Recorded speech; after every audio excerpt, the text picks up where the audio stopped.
올해의 무형유산 도시 사업은 지역 무형문화유산을 재조명하고 특히 비지정 무형유산을 지정 무형유산으로 승격시켜 보전 발전시키는 데 그 목적이 있다 하겠습니다. 삼척은 지금 삼척 기줄 다리기 하나만 지정되어 있지만 시급히 더 많은 학술 세미나에서 좋은 의견이 많이 나와서 삼척의 훌륭한 무형문화유산이 많이 발굴, 보존, 발전시킬 수 있는 계기가 되었으면 합니다.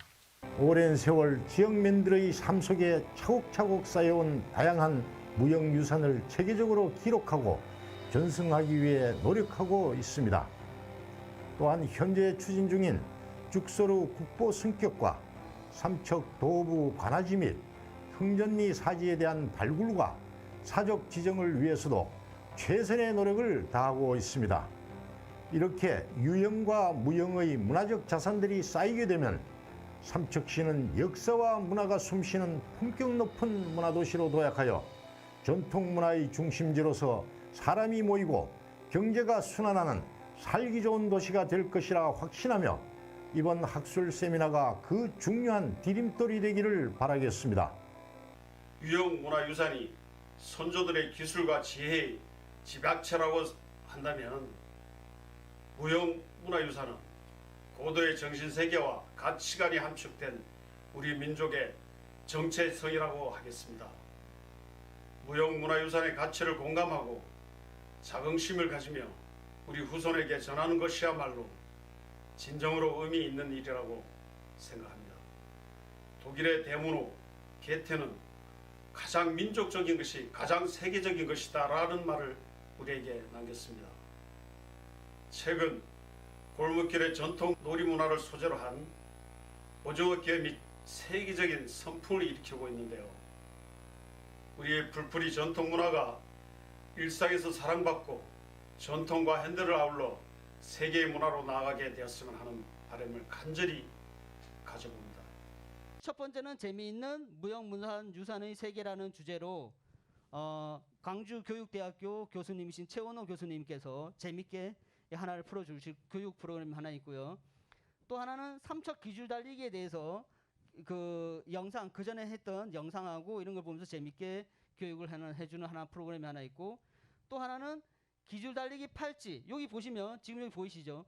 이게 지금 완성된 팔찌입니다. 완성된 팔찌인데 이게 지금 학생들한테 배부되는 전단지입니다. 이제 시계에 같이 가는 겁니다.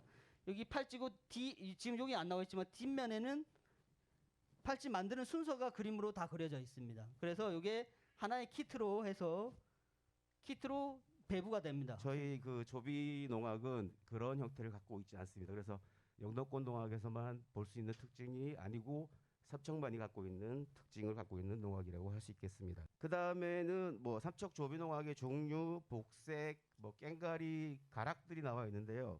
이거 깽가리 가락들은 아마 제가 설명을 하기도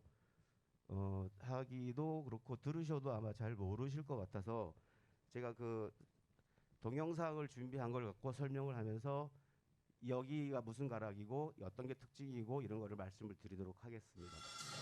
이거는 사당당을 가기 위한 그래서 모여서 장단을 치고 놀고 그다음에 이제 형태들을 만들어서 이거는 이제 마스게임 같은 형태인데 사실은 농악에서 그래서 원을 만들어서 뭐 들어갔다 나갔다 하면서 하는 놀이 형태를 하나를 보시면 됩니다. 이거를 끝나고 나면 이제 성황당으로 갑니다. 성황당에서 치는 선왕국도 삼척 조비농악만이 갖고 있는 특징인데 원가락에서 반으로 줄이고 또 거기서 반을 또 줄입니다. 이거는 딴 데서 못 본 것 같아요. 마찬가지로 아까 제가 말씀드린 조비농악만이 갖고 있는 특징 장단을 줄여서 가는 것. 자진몰이 온장단에서 반을 줄여서 치고 다시 키몰이 형태의 음악으로 바뀌는 형태의 음악이 되겠습니다. 여기 되게 봉용자를 썼죠. 봉용자를 썼는데 봉하고 용자가 서로 글씨를 마주보게 썼고, 여기도 보면 용자가 동쪽으로 가고 봉자가 서쪽으로 갔잖아요. 그런 이치에 맞춰서 용자가 들어갈 때는 하여간 용호를 쓸 때도 마찬가지 자청용 우백호 원칙에 의해서 써야 된다라고 하는 거가 되겠습니다. 그 다음에 입택이 되겠습니다. 입택, 집들이를 하게 되는데 날바지하는 사람을 보통 또 전복을 보는 사람들한테 보통 입택 날짜를 받죠.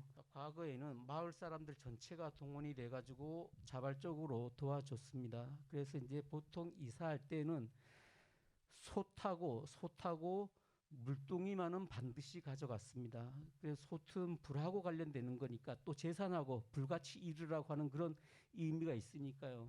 그 다음에 물이라고 하는 것은 건강하고 관련되니까 반드시 가지고 갔습니다. 그 다음에 이제 집을 짓게 되면은 집에 들어갈 때에도 그 들어가는 순서가 바깥 어른이 먼저 들어가고 그 다음에 아들 들어가고 손자 들어가고 그런 순으로 여자들은 그냥 부엌 쪽으로 해서 부엌문을 통해서 들어가 가지고 안쪽에 안방으로 들어가게끔 되어 있죠. 그렇게 되어 있습니다. 근데 이제 그 사실 이제 그 각종 지리지에 그 삼척관리 지리지에 보게 되면은 삼척 태백산에 천왕당, 태백 천왕당이 있었다. 그 다음에 이제 삼척 근산에 대천왕사가 있었다. 대천왕사가 있었다는 얘기는 뭐가 되겠어요? 근산에 대천왕사가 있으면은 그 주변에 뭐가 있어야 되겠어요? 그냥 천왕사가 있어야 되겠죠, 그죠? 왜냐면 중심이 대나 큰이 들어가니까. 그러니까 우리 지역에서 천왕 신앙 자체가 굉장히 크게 바로 퍼져 있었다. 그러니까 삼척 지역의 어떤 그러한 민속 신앙의 가장 중요한 특징 중에 하나를 잡으라 그러면 도대체 뭘 잡아야 될 것인가라고 했을 때 바로 마을 천재와 함께 굉장히 중요한 요소가 바로 이 천왕에 대한 요소다라고 한 것이죠. 그 다음에 선왕 국시 짐대, 여기서 이제 공간을 관장하거나 경계를 관장하는 신령이 되겠죠. 그래서 이런 어떤 선왕이나 국시, 짐대 같은 경우는 임원이 같은 경우에 이제 짐대가 있죠. 그래서 이제 이 공간을 관장하는 신령으로서 이제 있고, 그다음에 용왕, 바다에서 안전을 도모해서 또 그 내륙 지방에서 물을 관장하는 신령으로, 또 그다음에 태백산 같은데 가보게 되면은 용왕당 옆에서 무슨 천신기도 드리고 산신기도 막 드립니다. 그 이유는 뭐냐면은 물이라고 하는 것을 통해서 바로 천신의 어떤 기운, 산신의 기운이 오기 때문에 그 용왕당 옆에 와서 기도를 드려야지 기도빨이 있다. 이렇게 해서 그 옆에서 지내는 경우가 있어요. 무형문화재는 이 원형 유지가 좀 불가능합니다. 우리가 뭐 대금 연주를 하든 가해금 연주를 하든 연주자는 그때 상황에 따라서 청중 반응에 따라 다 달라지지 똑같이 못 하거든요. 근데 이걸 이제 유형 문화재처럼 원형 그대로 가지고 있어야 된다 하면 이게 무형 문화유산의 특징을 전혀 모르는 것과 똑같죠. 그래서 이제 유네스코에서는 무형 문화유산 개념을 원형 보존보다는 오히려 원형을 벗어난 재창조를 강조하고 있습니다. 계속 이렇게 공연하면서 새롭게 살아있는 전성력을 강조하고 있는 거죠. 그래서 뭐 근데 애초에 이제 우리가 여기가 문화재 보호 협약, 요거는 이제 유네스코의 문화재 보호 협약은 끊임없이 재창조를 얘기한다는 거고, 아태이 무형유산센터에서도 변화와 해석, 미래 세대의 전승을 필요로 한다. 그러니까 문화재 보호법만 그렇게 되어 있지 다른 무형문화유산 개념에서 보면 항상 이 끊임없는 재창조와 변화, 이걸 요구하고 있습니다. 그러면 창조적 개성 쪽을 한번 생각해 보면 우리 62년도 문화재 보호법 생길 때 보면 보존과 활용의 필요성을 규정하고 있습니다. 있는데도 불구하고 그 운영할 때 보면 원형 유지를 강조하다 보니까 모순이 생기는데, 그래서 이제 이후에 문화재청이 성격되면서 보존을 넘어서 활용의 얘기가 나옵니다. 오늘 이 발표가 삼척 조비농악을 우리가 이제 이 삼척 지역에서 새롭게 한번 조명을 하고 강원도 문화재로 지정을 해서 이것이 계속 전속될 수 있도록 만드는 하나의 출발점이 아닐까, 이제 그런 생각이 듭니다. 그러면 마지막으로 우리 김태수 선생님께서 이 삼척 무형문화유산의 그 보존과 활용 방안에 대해서 발표해 주셨는데요.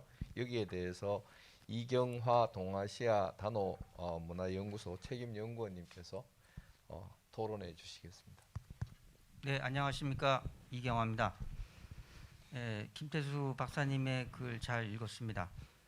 그 핵심이 결국은 보존과 활용인데, 이 무형유산이 갖고 있는 것이 참 보존한다라는 게 결국은 활용을 통해서 보존이 가능하다는 생각을 하고요. 또 이 글에 보면 이제 여러 가지 활용 방안에 대해서도 말씀을 해주셨습니다. 그다음에 저 무형문화유산의 활성화를 위해서 조례 제정한 사례를 보면요. 그 2019년 5월 2일 시행된 양산시 보호유산 조례를 볼 수 있습니다. 양산시는 이제 보호유산 조례에서 그 유형, 무형 다 이렇게 포함하고 있는데 제 3조를 보면 무형유산이라고 못을 받고 연극, 음악, 무용, 공예 이렇게 해서 무형유산의 어떤 그 중요성을 강조하고 시나 전설, 동제, 기우제, 개조지까지도 활성화시켜야 될 조목으로 적고 있습니다. 지금 그 보존의 단체라든가 개인 중심으로 그 꾸려 나갈 수가 없는 거거든요. 그러니까 이것은 그 관에서 주도를 해서 그 연구 영역 보고서를 그 발주를 한다든지 문화재로 지정하기 위해서, 그래서 이게 전승 가치나 전승 능력이나 전승 환경 같은 경우도 다 조사를 해서 보고서로 작성해서 그것을 무형문화재 지정 신청을 또 해야 합니다. 그러니까 그 일련의 과정들이 작은 보존의 단체에서 그 예산을 투입할 수가 없는 거거든요. 앞으로는 이러한 것들을 좀 그 관 주도로 진행해서 이끌어 나가면 보다 많은 그 무형문화재가 지정이 되지 않을까 그런 생각을 해봅니다. 삼척이 가지고 있는 장점 중에 하나는 문화원의 역할입니다. 문화원의 역할이 상당히 크고 또 이런 거 사업을 문화원이 지금 이번에 주도하고 있었다라고 하는 것 자체만으로도 구심점은 충분히 있다라고 판단이 되기 때문에 예, 아마 오늘 이런 학술 대회나 이런 그 원래 사업을 계기로 해서 또 많은 사람들의 의견이 모아지면 삼척의 무형문화유산의 어떤 보고인 삼척이 더 발전해 나갈 수 있는 계기가 되지 않을까 하는 생각은 듭니다.